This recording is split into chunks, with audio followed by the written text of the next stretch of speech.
Tumekuja ziara hapa mkoani Tanga, hususan katika hii wilaya ya Lushoto, hapa chuoni Ija, chuo cha uongozi wa mahakama, ambacho tumekuja kukagua shughuli mbalimbali zinazoendelea hapa.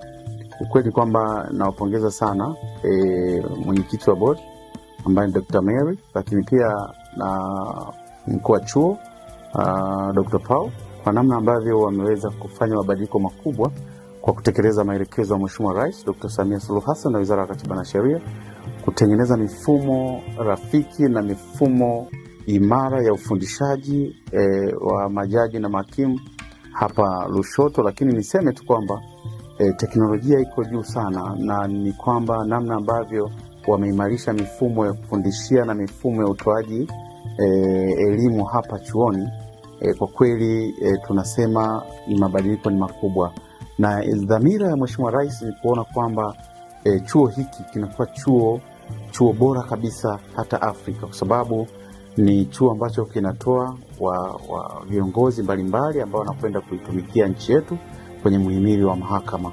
Kwa hiyo niseme tu kwamba naendelea kuwakaribisha wale ambao wana sheria mbalimbali ambao wanatakiwa wapate semina mbalimbali, wanaweza wakaja hapa kuanzia nadhani tarehe 13 mwezi ujao, lakini pia wanaweza kuja kujifunza namna mbalimbali, kwa sababu kuna semina mbalimbali ambazo zinaendelea hapa. Kwa hiyo fuatilia kwenye tovuti ya chuo ili waweze kujiridhisha, na then waje wajifunze, kwa sababu swala la kisheria ni swala ambalo ni mtambuka na linaweza kuleta maendeleo kwenye taifa letu pale ambapo tutapata wanasheria wazuri, mahakimu wazuri na majaji wazuri, ambapo wataweza kuleta mabadiliko makubwa hasa kwenye swala la utoaji wa haki katika nchi yetu ya Tanzania.